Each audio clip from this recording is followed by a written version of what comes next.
I just got a $25,000 unrestricted grant, and I did not get it the way people normally think to get grants. So, I am Sharmon. I'm a nonprofit consultant.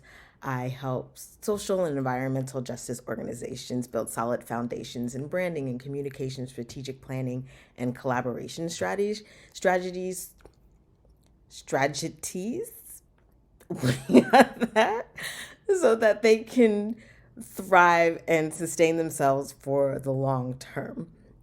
Now, one of the organizations that I am on the board of, we just secured a $25,000 grant, but we did not get it from searching in all of these places. Like, I am in multiple groups. I look for grants. I'm constantly being sent grants because of the work that I do with nonprofits. But the thing I constantly try to tell the organizations that I work with is that is not always going to help you, right? There is a lot that goes into qualifying for a grant and a lot that goes into being ready for grants. And it's never the same. Like, each foundation, each donor, each funder has their own thing about what is important to them and what matters to them. And so your organization is not going to fit all of these things. It's really important to know who you are as an organization so that you're going after the right grants, because you want to go after grants that really align with what you're doing, and you're not necessarily not necessarily, you should not be trying to build programs specifically just to get grants, right? We're not trying to add on more work just so we can get more money. That eventually causes mission drift, and we get away from the whole purpose of our organization in the first place. So there are tens of thousands, probably hundreds of thousands of different grants out there, and so many different funding organizations.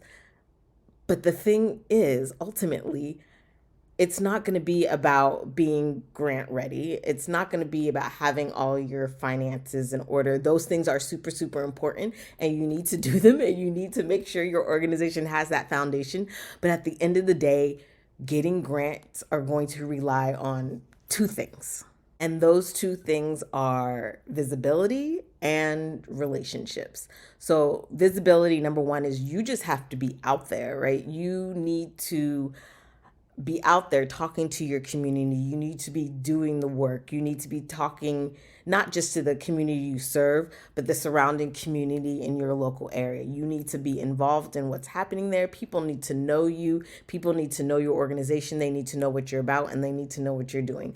If that means getting on social media to amplify that a little bit, that's great. But social media is not always necessary, right? There's other ways to communicate, and really build yourself a community of support without social media. But social media does really make it easy, especially if you are a small organization. So, again, that's just visibility. The other thing is, you want to make sure that you are on places like Candid, right? That they can find you, that they know that you're a legitimate organization, that you are putting your 990 out there, you're putting your accounting stuff out there, and people know exactly who you are and what you're doing and what your financial situation looks like and what you're doing with the money, because they want to see that you're responsible, right? And that you're taking care of your stuff. So that visibility portion, just people understanding and knowing what you do, is just really, really important. And again, I talked about this on threads probably a couple months ago.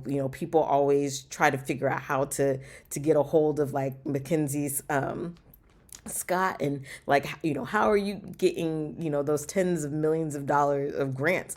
Well, number one, they're just visible. These are often larger organizations that are doing work, and people know who they are and what they're doing. And it's really, really that simple. She often has like donor advised kind of funders, or people that are helping her find these organizations, helping her create this impact and to give. And so you just need to know people. You need to know people. You need to get out there. You need to be networking. You need to be visible in your local community. And when you've got that down packed, you need to like move out into the greater verse and make sure you're visible online. Make sure your website is up and legit and people can find and see what you do. Make sure that you are keeping your donors up to date, that you have some kind of newsletter, that you are letting them know what you are doing. Be visible, be out there, and not just in a way of just like posting on social media again, but make sure you're building relationships and community with the people you serve and like the surrounding area and people that can help support what you're doing. So visibility, number one. Number two, which is not, it's not less than number one, but just the second part is building relationships. And it's a part of that visibility thing.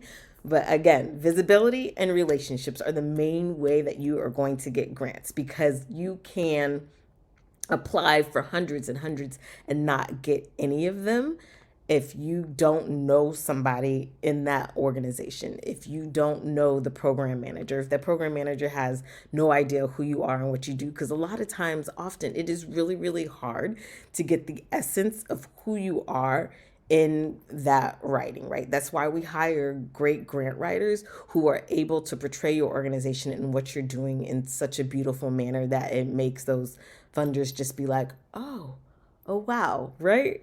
But it's hard to do, and not everybody has that great, amazing skill. And so sometimes it's just nice to be able to get in front of somebody and to talk to them about what you do and the impact that you are having. And you do that by building relationships.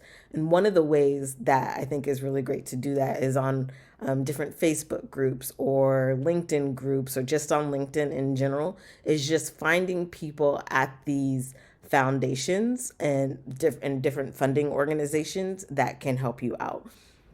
And I don't go in there with like, hey, how do I get money kind of thing. You're going in there the first time just to build that relation, just to get started, just to learn more about them and what they're doing. Yes, you can talk a little bit about you, but your purpose in there is not to tell them how much you need a grant, right? You need to build that relationship, and so that when it comes time to funding, they're thinking about you already. I talk about an executive director that was on an organization that I worked with.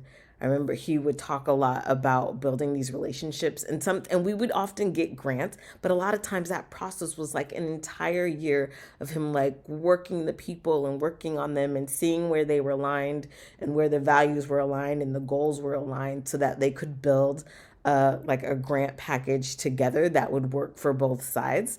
But it was like a year of kind of working on this and building these relationships and maintaining these relationships. But that first thing is just like reaching out and say, hey, I want to talk. I would love to, see what you guys are doing, what you're looking for, what it takes to do this. And even people will always say it's almost just like trying to apply for a job these days, where, when you see someone is hiring and they immediately tell you, hey, you should, find out who's working there, set up some meetings, figure out what it is that they're looking for, how you best fit, if you fit. But you want to start building those relationships. These days, everything is about, I can't even say these days. It's always been about relationships. At the end of the day, it's always about who you know and who knows you. And that is just the most important thing. So if you want to get grants, if you want to be more successful with getting grants, if you want to start getting these bigger grants, especially as philanthropy is really changing, and they're changing the way they're funding, the way they're doing things, and getting more of these unrestricted grants that are going to help sustain your organization and help pay for those operational needs, then you definitely want to start building these relationships. And not just relationships with funders. I'm not even talking about like going to the executive director or going to the CEO or the chair of this organization. they're not the ones that are necessarily making these decisions, right? They're kind of setting the tone and the strategy for the organization. But you want to hit up those program managers. That's who it is that you need to know. These are the most important people, are the people that are running those programs, the ones that are running that grant funding, the ones that are setting up the groups. They're going to kind of go over and review your applications. These are the people that you need to know. You don't necessarily need to know that super high up person.